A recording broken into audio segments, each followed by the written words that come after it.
Okay, everybody, I am so excited today because I am joined by Eduardo Franco, aka Argyle, in Stranger Things season 4, volume 1. We're talking spoilers about what we've seen so far, so make sure you watch volume 1 first and then come back to this interview. Eduardo, how you doing today, man? Good, man. Dude, Doing it's so good to see you. I'm like just in awe how great your character is, and you just kill it.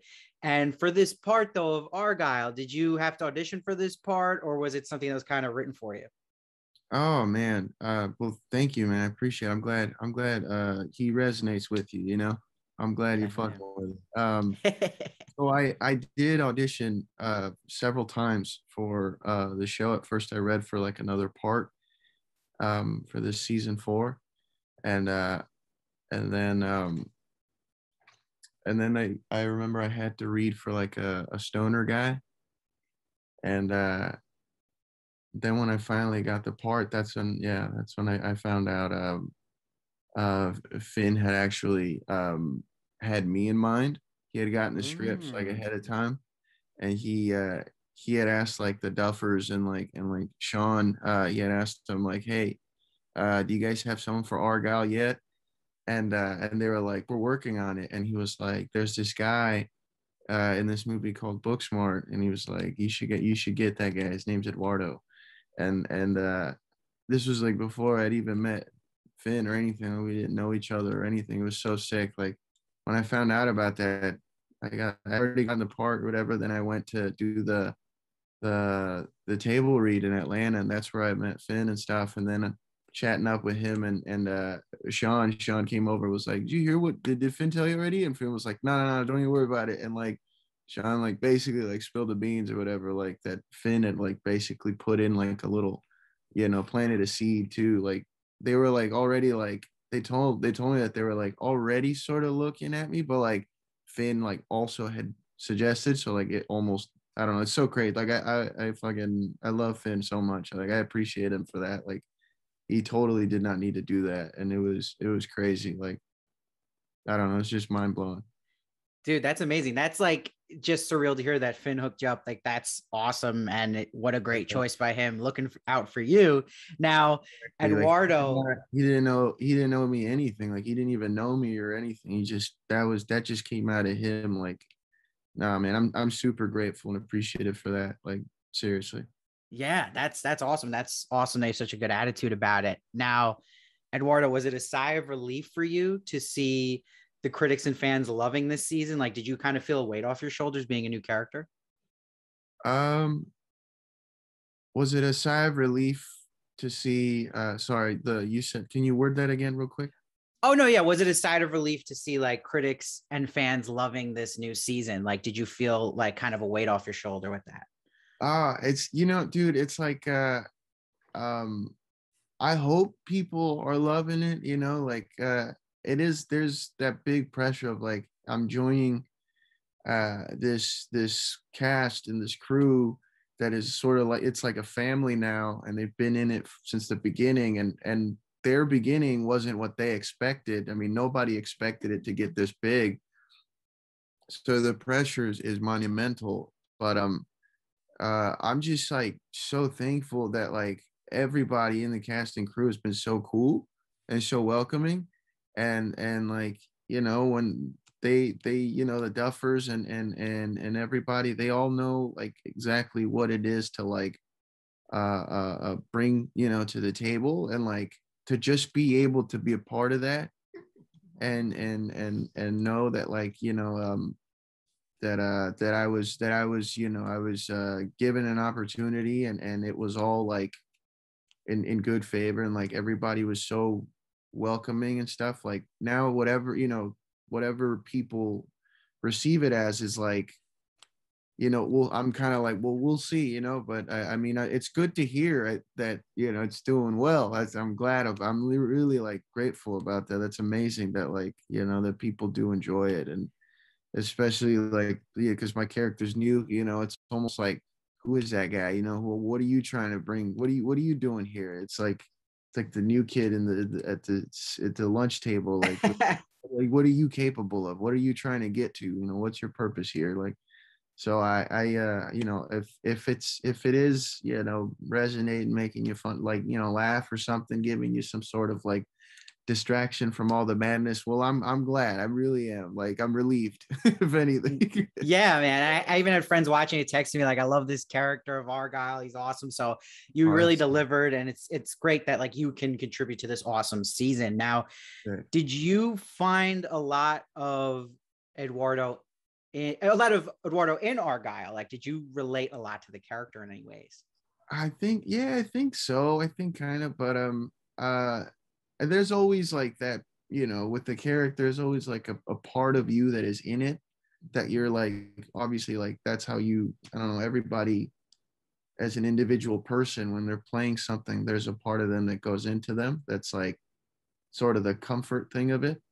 But I think what it would be the fact that Argyle was completely oblivious to anything. You know, like he's obviously new to the whole thing. Like the family, the buyers, and Mike and them, like they've been through so much, they've seen it all, and like this is Argyle experiencing everything for the first time. So I guess there's that parallel with me experiencing Stranger Things and stuff for like the first Mm. time. So it was I guess it would be that. Yeah, like I was trying to approach it like that too. Like I'm the only guy here, despite how, you know, how blown out of my mind I am. I'm the only one with my head screwed on tight, because it's like everyone else is like, it's not that big of a deal. And I'm like, what are you talking about? This is insane. Like, yeah, what Yeah. we're going through is insane. Yeah.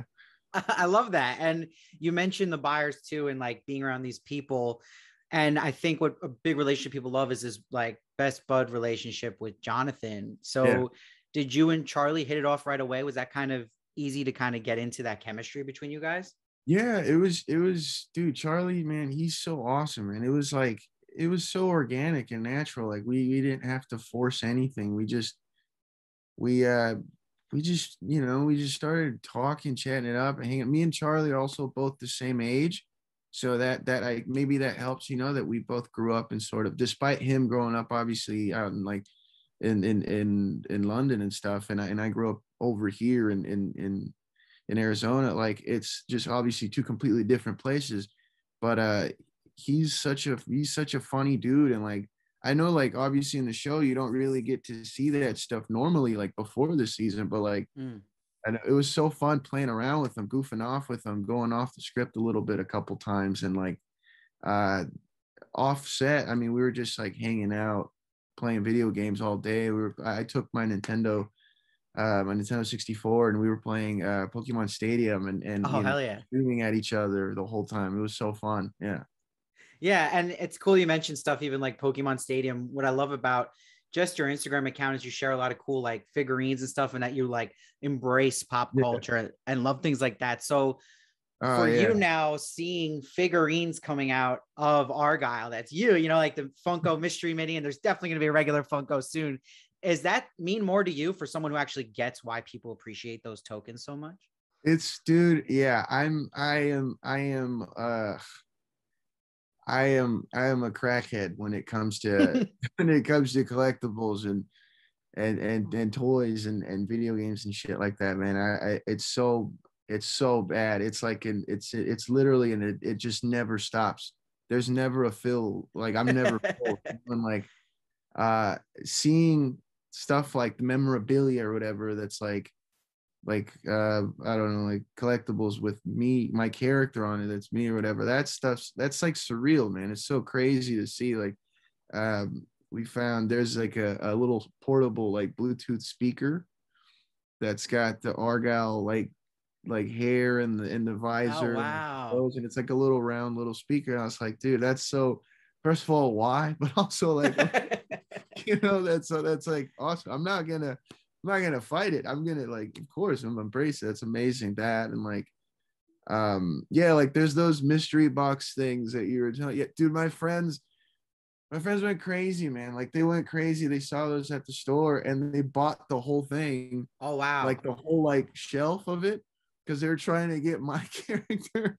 And I was like, dude, how much is each one individual? And they're like $18. I was like, yo, you're fucking so much this little plastic toy. And like the best part was they opened all of them and they did not get my character. So Oh man, it was so funny. That's how they hook you, man. It's hell like yeah, yeah. gambling. It's crazy.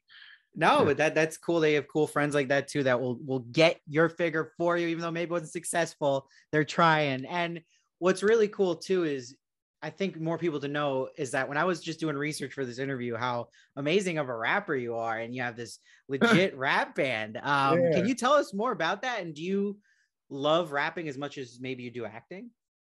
Dude, it again, like a lot of stuff that's been happening has been like very organic, it's like the music, man. That's I owe it all to my boy, my best bud, Nixon.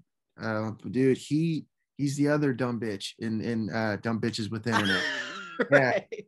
he me and him, we went to high school together, and we became really good friends. And then he came out here later to pursue the music stuff, and like I was out here trying to do the acting stuff, and so like just hanging out like every single day, on and off with like day jobs, sort of unemployed, goofing off. Like whenever he'd be, in the stew, like making, beats and like trying to make his music, I'd be sitting there too. And then I'd start saying like, man, let's do it. Let's get on the mic or whatever. Let's, like, and it was always like, just vulgar shit, just saying fucking shit. Like that was literally that was like our tagline.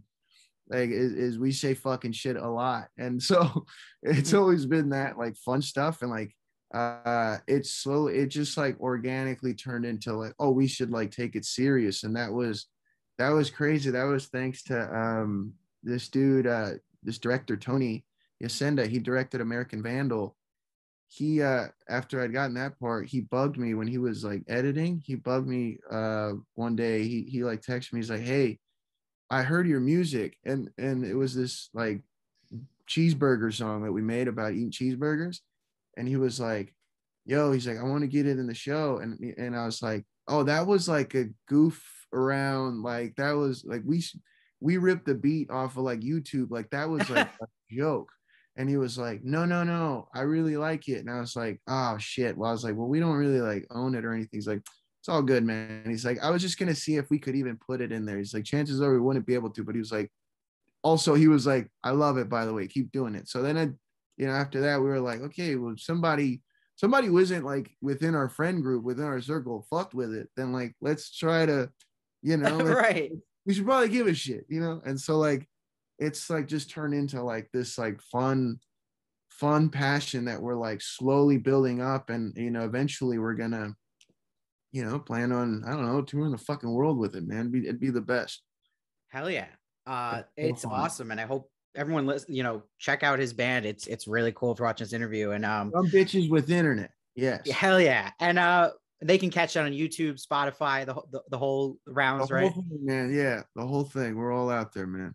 Awesome. And then before I let you go, I have to ask again, no spoilers, but can you maybe give us like a little tease for Argyle, like where we might see his story go for part 2, like anything you can kind of say, like an adjective even? I wish. I know. I wish, man. I don't know if. Yeah, I don't think. Yeah, I legally cannot say. Okay. I'm gonna guess though. I'm gonna guess. They will find me, man. They will find me.